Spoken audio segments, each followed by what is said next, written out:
Welcome students, this is miss Monika चलाना, lecturer in physics.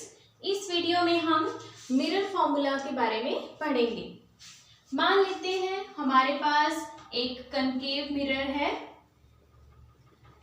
जिसकी focal length 2 centimetre है और हमने किसी एक ऑब्जेक्ट को लेटस से 4 सेंटीमीटर डिस्टेंस के ऊपर रख दिया है। तो अगर हम ये जानना चाहते हैं कि इस ऑब्जेक्ट की इमेज कहाँ बनेगी, तो इसके कई मेथड हो सकते हैं। पहला तरीका ये कि हम एक रे डायग्राम को कॉपी पर बनाएं, उसकी एग्जैक्ट मेजरमेंट्स इस टाइप से रखें जैसे कि हमें क्वेश्चन में दी है, और जहाँ उसकी एग्जैक्ट इमेज बनेगी उसकी मेजरमेंट करके हम पता करें कि इमेज का डिस्टेंस कितना है। लेकिन ये मेथड बहुत लेंथी हो जाएगा और हम इस मेथड को हर जगह यूज भी नहीं कर सकते, क्योंकि अगर हमारे पास मिरर ही एक ऐसा है जिसकी फोकल लेंथ 1 मीटर या 2 मीटर है, तो उसे हम कॉपी पर नहीं बना सकते। तो हम उसके लिए यूज करेंगे मिरर फॉर्मूला। मिरर फॉर्मूला है 1/f is equal to 1/v plus 1/u। And what is f, v and u? You very well know. F is focal length, v is image distance and u is object distance. तो mirror formula हमें focal length, image distance and object distance के बीच में एक relation देता है। अगर हम इनमें से कोई भी दो वैल्यूज को जानते हो तो तीसरी वैल्यू को इस फॉर्मूला में पुट करके हम आसानी से निकाल सकते हैं। और ये फॉर्मूला साइन सेंसिटिव है। हम जानते हैं कि फोकल लेंथ, इमेज डिस्टेंस और ऑब्जेक्ट डिस्टेंस को हमेशा हमने प्रॉपर साइंस के साथ लिखना होता है, जो कि हम साइन कन्वेंशन की वीडियोस में पढ़ चुके हैं। उन वीडियोस के लिंक मैंने इस वीडियो के डिस्क्रिप्शन बॉक्स में भी दे दिए हैं। तो जब भी हम मिरर फॉर्मूला यूज करेंगे तो हमें प्रॉपर साइंस के साथ ही इन वैल्यूज को यहाँ पर पुट करना है। तो चलिए अब इसी एग्जाम्पल को इस फॉर्मूले से सॉल्व करके देखते हैं। इस एग्जाम्पल में हमें फोकल लेंथ दी है 2 centimetre and this is concave mirror. Focus जो है वो पोल के लेफ्ट हैंड साइड है और लेफ्ट हैंड साइड के सारे डिस्टेंसेस को हम क्या लेते हैं, नेगेटिव। तो यहाँ पे फोकल लेंथ होगी -2 सेंटीमीटर और ऑब्जेक्ट डिस्टेंस हमें कितना दिया है, 4 सेंटीमीटर। और ये ऑब्जेक्ट भी मिरर के लेफ्ट हैंड साइड पे है, तो इस डिस्टेंस को भी हम क्या लेंगे, नेगेटिव। तो ऑब्जेक्ट डिस्टेंस हुआ -4 सेंटीमीटर। तो अब हम इन दोनों वैल्यूज को मिरर फॉर्मूला में पुट कर देंगे और इमेज डिस्टेंस को फाइंड करेंगे। तो 1/-2 एंड 1/v जिसे हमें फाइंड आउट करना है, प्लस 1/-4। अब इस इक्वेशन को हम सॉल्व करेंगे टू फाइंड आउट v। सबसे पहले प्लस और माइनस मिलके क्या बना देंगे, माइनस।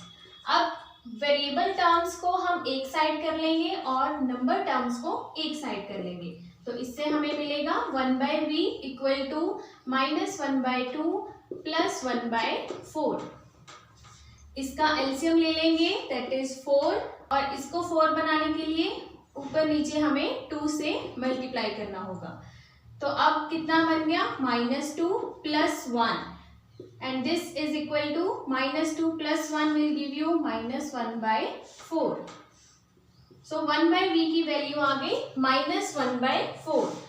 तो v की वैल्यू निकालने के लिए हमें इसका रेसिप्रोकल लेना होगा, जो कि हमें देगा v equal to -4 centimetre. Centimetre किस लिए, क्योंकि फोकल लेंथ और ऑब्जेक्ट डिस्टेंस दोनों ही सेंटीमीटर्स में थे, इसलिए इमेज डिस्टेंस भी सेंटीमीटर्स में आएगा। तो देखिए कितनी आसानी से हमने फोकल लेंथ और ऑब्जेक्ट डिस्टेंस को जानकर इमेज डिस्टेंस को इस फॉर्मूला से फाइंड आउट कर लिया है। तो इमेज डिस्टेंस आ रहा है -4 सेंटीमीटर। माइनस साइन हमें बता रहा है कि जो इमेज है वो भी in front of the mirror होगी, towards the left of the mirror होगी, और कितने डिस्टेंस पर होगी, 4 सेंटीमीटर, यानी कि एग्जैक्टली एट दिस पोजीशन।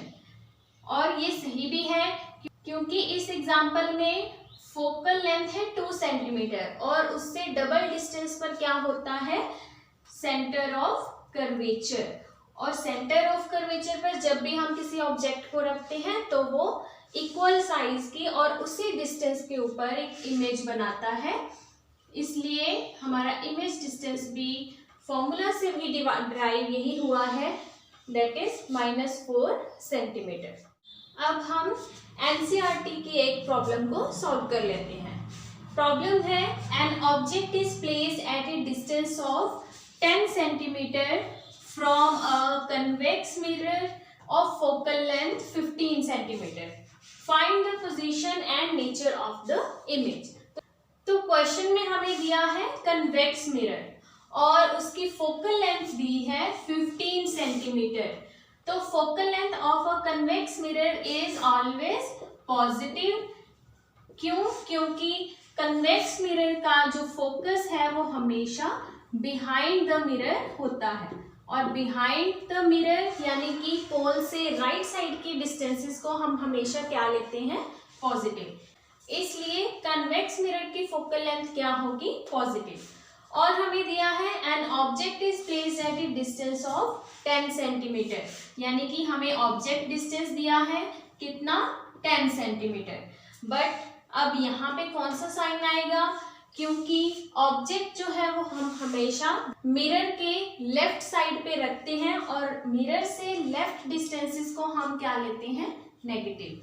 तो इसलिए ऑब्जेक्ट डिस्टेंस जो है वो हमेशा ही नेगेटिव होता है। तो हमें फाइंड करना है इमेज डिस्टेंस यानी कि v। अब इन दोनों वैल्यूज को हम मिरर फॉर्मूला में पुट कर देंगे, which is 1/f = 1/v + 1/u।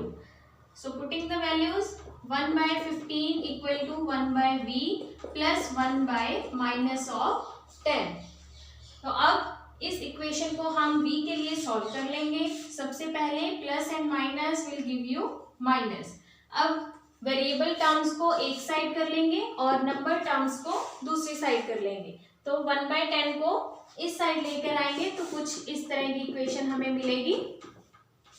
अब हम इनका एलसीएम लेंगे और एलसीएम कितना आएगा, 30। तो इन दोनों को 30 बनाने के लिए हमें क्या करना होगा, इस टर्म को ऊपर नीचे 2 से मल्टीप्लाई करना होगा और 10 को 30 बनाने के लिए हमें ऊपर नीचे 3 से मल्टीप्लाई करना होगा। तो इससे हमें मिलेगा 2 + 3 विच इज इक्वल टू 5/30। तो यहाँ से हमारे पास आया 1/v = 5/30, जिसे हम सिंप्लीफाई करके लिख सकते हैं 1/6। और v की वैल्यू लेने के लिए हमें इसका रेसिप्रोकल लेना होगा, तो v की वैल्यू आएगी 6। और क्योंकि फोकल लेंथ और ऑब्जेक्ट डिस्टेंस दोनों सेंटीमीटर्स में है तो इमेज डिस्टेंस भी सेंटीमीटर में होगा और यहाँ पे कोई भी साइन नहीं है, that means it is positive. तो मिरर फॉर्मूले से हमने देखा कि इमेज डिस्टेंस कितना आ रहा है, +6 सेंटीमीटर। नेक्स्ट हमें नेचर ऑफ द इमेज भी फाइंड करनी है। अब नेचर ऑफ द इमेज हमें कैसे पता चलेगी, हम देख रहे हैं कि इमेज डिस्टेंस जो है वो पॉजिटिव आ रहा है। पॉजिटिव आने का मतलब है इमेज बिहाइंड द मिरर बनेगी। फोकल लेंथ हमें गिवन है 15 सेंटीमीटर्स और इमेज 6 सेंटीमीटर डिस्टेंस के ऊपर बन रही है। अब बिहाइंड द मिरर बनने वाली सारी इमेजेस क्या होती हैं, वर्चुअल होती हैं और वर्चुअल इमेजेस हमेशा इरेक्ट होती हैं। तो इससे हमें पता लगा कि जो इमेज है उसका नेचर कैसा है, वर्चुअल एंड इरेक्ट। नेचर हमें कहाँ से पता चलता है, इमेज के साइन से। तो क्योंकि इमेज का साइन पॉजिटिव आ रहा है और पॉजिटिव आने का मतलब है कि इमेज जो है वो बिहाइंड द मिरर बन रही है और बिहाइंड द मिरर बनने वाली इमेजेस हमेशा वर्चुअल और इरेक्ट होती हैं, इसलिए इसका नेचर हुआ वर्चुअल एंड इरेक्ट। तो आपने देखा कि कितना इजीली हम इस मिरर फॉर्मूला को यूज करके इससे रिलेटेड प्रॉब्लम्स को सॉल्व कर सकते हैं।